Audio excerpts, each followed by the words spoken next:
नमस्कार।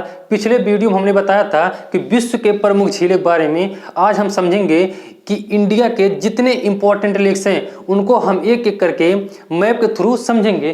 देखिए, मैप के बारे में जानकारी होना आपको बहुत ज़रूरी है। ये पिछली बार भी हमने बताया था, तभी आप समझ पाएंगे कि कौन सा झील किस राज्य में है। बनावट के आधार पर झील 3 प्रकार के होते हैं। पहले हम उनको समझते हैं, फिर हम एक एक करके समझेंगे कि कौन सा झील किस राज्य में है और उनकी क्या खासियत है और क्वेश्चन कैसे बनते हैं यहाँ से वो भी हम बताएंगे। देखिए, जो सबसे पहले आता है वो विवर्तनिक झील आता है।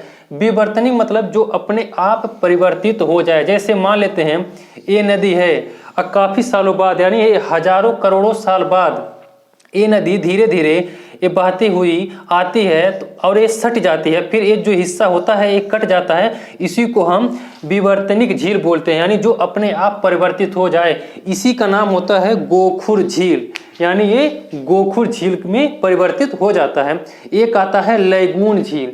जो लैगून झील है वो समुद्री तट पे बनता है। जैसे वेम्बनाथ झील है, ये भी लैगून झील है क्योंकि ये तट पे बना हुआ है। ये इसका मतलब यही होता है, ये समुद्र है और यहाँ से कुछ हिस्सा ऐसे कट करके यहाँ पे आ जाता है और इसमें जाकर के पानी भर जाता है। इसी को हम लैगून झील बोलते हैं। एक आता है ज्वालामुखी क्रिया द्वारा निर्मित झील। इससे ये होता है, ये वाला पिछली बार भी हमने बताया था कि जब ज्वालामुखी यहाँ से लावा निकलती है और यहाँ पे बहुत बड़े आकार में गड्ढा हो जाती है, इसी को हम ज्वालामुखी निर्मित द्वारा झील बोलते हैं। इसको हम क्रेटर झील भी बोलते हैं। भारत में जो सबसे ज़्यादा झील हैं वो उत्तर के साइड में पाए जाते हैं, क्योंकि जो झील होते हैं वो ज़्यादातर पहाड़ी एरिया में ही होते हैं। हम इसको अब ऊपर से समझते हुए नीचे आएंगे। देखिए, जम्मू कश्मीर में जो है वो सबसे पहले आता है वुलर झील। एक काफ़ी प्रसिद्ध झील है, आपने पढ़ा ही होगा। एक गोखुर झील का हिस्सा है, यानी विवर्तनिक झील है जो अपने आप परिवर्तित हो जाए। ये भारत का ताजे पानी का सबसे बड़ा झील है। देखिए, जो ताजे पानी होता है, जैसे मान लेते हैं झील है और इधर से नदी आ रही है और फिर एक साइड से निकल जा रही है, इसी को हम ताजे जल का झील बोलते हैं। तो वुलर झील जो है वो ताजे जल का झील है, भारत का सबसे बड़ा भी है।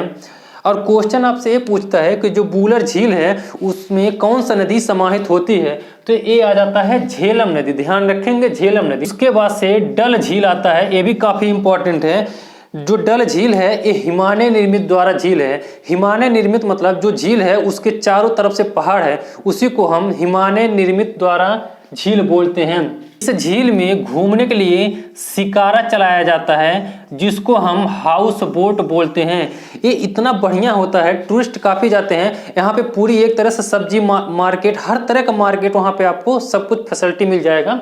घूमते हैं लोग यहाँ पे जा करके। उसके बाद बेरीनाग झील आ जाता है। इसी झील से झेलम नदी निकलती है। झेलम नदी जो है वो 2 धारा से निकलती है, एक चंद्रा एक भागा। ये दोनों जा करके जम्मू कश्मीर में आपस में मिल जाती है और वहीं से इसका नाम चेंज होकर के झेलम नदी पड़ जाता है। तो आप ध्यान रखेंगे, बेरीनाग झील से झेलम नदी निकलती है। उसके बाद आता है शेषनाग झील। फिर एक आता है अनंतनाग झील। ये अनंतनाग जिला में अनंतनाग झील है।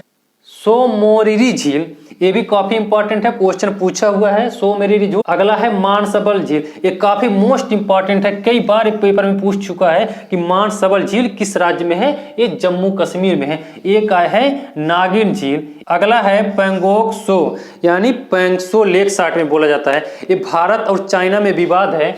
यहाँ पे इधर का एक साइड चीन है। पाकिस्तान ने जब भारत पे दोनों साइड पर कब्जा किया था तो इसको चीन को दे दिया था, इसीलिए इसको अक्साई चीन बोला जाता है। और यहाँ पे है पेंगसो लेक झील। ये 90 किलोमीटर का एरिया चीन ले रखा है और 45 किलोमीटर का एरिया भारत के हिस्से में है। अब हम समझेंगे हिमाचल प्रदेश के झील के बारे में। जो सबसे पहले आएगा ये चंद्रताल आएगा।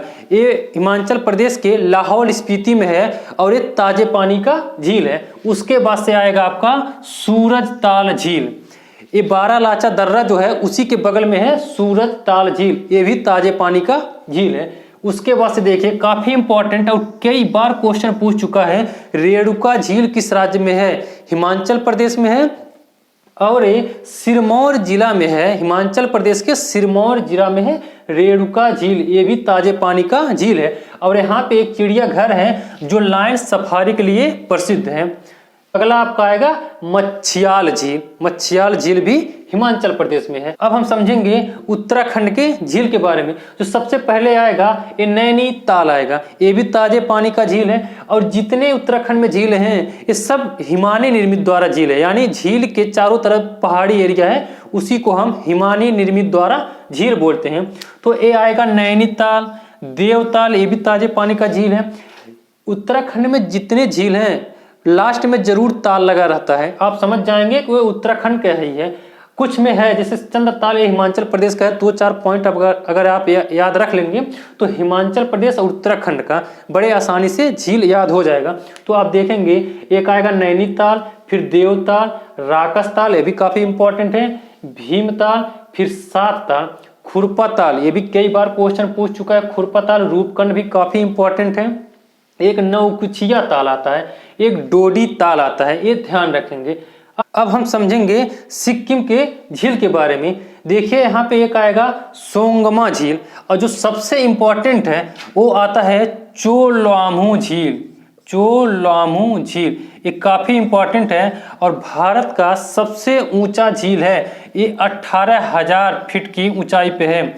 जो सिक्किम की जीवन रेखा नदी तीस्ता नदी है, चोलामू झील से ही तीस्ता नदी निकलती है और पश्चिम बंगाल होते हुए बांग्लादेश में ब्रह्मपुत्र नदी में मिल जाती है। ध्यान रखेंगे चोलामू झील जो है ये भारत का सबसे ऊंचा झील है, 18,000 फीट की ऊंचाई पे है। अब अगला देखते हैं, एक आएगा लोकटक झील। लोकटक झील जो है, सॉरी यहाँ पे मेघालय नहीं आएगा, ये मणिपुर में है लोकटक झील। लोकटक झील जो है ये विश्व में तैरती दीपी झील के लिए प्रसिद्ध है। यहाँ पे एक राष्ट्रीय पार्क बनाया गया है जो वो भी तैरता हुआ राष्ट्रीय पार्क है, उसका नाम है कैबूल लेमजाऊ। ध्यान रखेंगे कैबूल लेमजाऊ। हम राजस्थान में देख लेते हैं, उसके बाद से नीचे का देखेंगे। सबसे पहले आएगा राजसमंद झील, उसके बाद से जयसमंद झील। दोनों अलग अलग है, राजसमंद जयसमंद, और दोनों ताजे पानी का झील है। फिर अगला आएगा पिछौला झील, एक खारे जल का झील है पिछौला झील। उसके बाद से सांभर झील, डीडवाना झील। जो सांभर झील है वो राजस्थान में 60% नमक जो उत्पादन है इस सांभर झील से ही होता है। उसके बाद से दूसरा नंबर पे आता है डीडवाना झील जो नमक का उत्पादन करता है। ये दोनों खारे जल का झील है। अगला है पुष्कर झील। अब तक हमने जितने झील के बारे में बताया है ये नेचुरल झील है, यानी प्राकृतिक जो खुद से बना हुआ झील है। लेकिन जो पुष्कर झील है ये आर्टिफिशियल है, यानी जो मानव द्वारा निर्मित किया गया झील है वो पुष्कर झील है। हमने यहाँ पे गलती से लिख दिया है। पुष्कर झील के बारे में बताते हैं। ये अजमेर में है और लूनी नदी किनारे बसा हुआ है। कार्तिक पूर्णिमा के दिन यहाँ का मेला लगता है और पूरे विश्व में प्रसिद्ध है। यहाँ पे काफी लोग आते हैं पुष्कर मेला देखने के लिए। फिर अगला देखेंगे फतेह सागर झील आता है, ये भी खारे जल का झील है। अगला आएगा नक्की झील, ये भी काफी इंपॉर्टेंट है। राजस्थान का सबसे ऊंचाई पे ये झील है नक्की झील और माउंट आबू पे बसा हुआ है। अगला आएगा डेबर झील। डेबर झील जो है ये उदयपुर में बसा हुआ है। ये 17वीं शताब्दी में उदयपुर के राजा ने बनवाया था डेबर झील। अगला आएगा एनासार झील, ये भी अजमेर जिला में है, खारे पानी का झील है। अब हम महाराष्ट्र का देख लेते हैं। महाराष्ट्र में जो सबसे प्रसिद्ध है वो आएगा आपका लोनार झील। ये भूकंप द्वारा निर्मित झील है जिसको हम क्रेटर झील बोलते हैं, लोनार झील है। और ये बुलढाना जिला में महाराष्ट्र के हैं, बुलढाना जिला में है। उसके बाद से एक आएगा पोवई झील। अब हम देख लेते हैं तमिलनाडु का। तमिलनाडु में एक है हुसैन सागर झील, नागार्जुन सागर झील। ये आर्टिफिशियल झील है, यानी जिसको कृत्रिम झील बोलते हैं।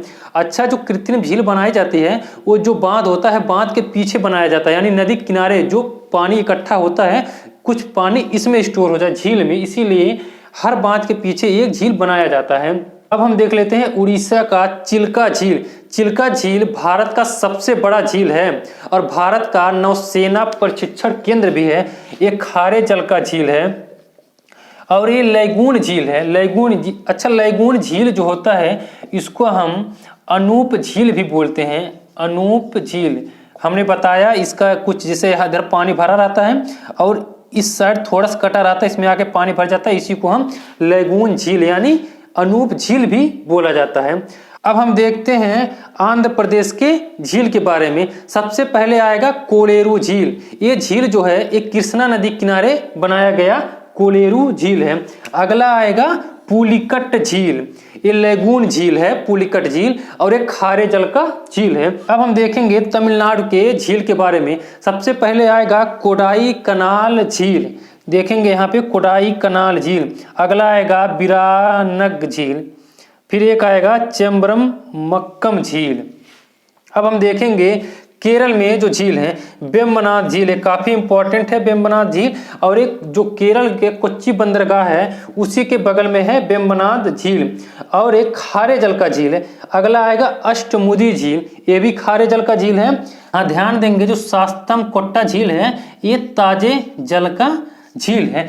जितने नेचुरल झील हैं उसको हमने बता दिया है। अब हम आपको बताते हैं आर्टिफिशियल यानी मानव द्वारा निर्मित झील कहाँ कहाँ पे बसा है। गुजरात में एक है उकाई झील, राजस्थान में राणा प्रताप सागर झील, राणा प्रताप, इसी को हम जवाहर सागर भी बोलते हैं। हिमाचल प्रदेश में आएगा गोविंद सागर, गोविंद सागर। अच्छा, हिमाचल प्रदेश में गोविंद सागर आता है और उत्तर प्रदेश में गोविंद बल्लभ पंत सागर आता है, गोविंद बल्लभ पंत सागर। ये रिहंद नदी किनारे पे बनाया गया झील है और ये छत्तीसगढ़ उत्तर प्रदेश के सीमा पे है। ये जितना हम बता रहे हैं सब आर्टिफिशियल यानी मानव द्वारा निर्मित बनाया गया झील यानी कृत्रिम झील है। मध्य प्रदेश में आएगा गांधी सागर झील, और तमिलनाडु में हुसैन सागर झील, नागार्जुन सागर झील, ये भी आर्टिफिशियल दोनों है, ध्यान देंगे तमिलनाडु में है। तमिलनाडु में एक है स्टेनले झील, स्टेनले झील। जितना हमने बताया है अगर आप ध्यान में रखते हैं एकदम कन्फर्म 100% है कि इससे बाहर से क्वेश्चन नहीं पूछेगा। आज के लिए बस इतना ही, अगली बार किसी और टॉपिक पे मिलते रहें, तब तक के लिए धन्यवाद।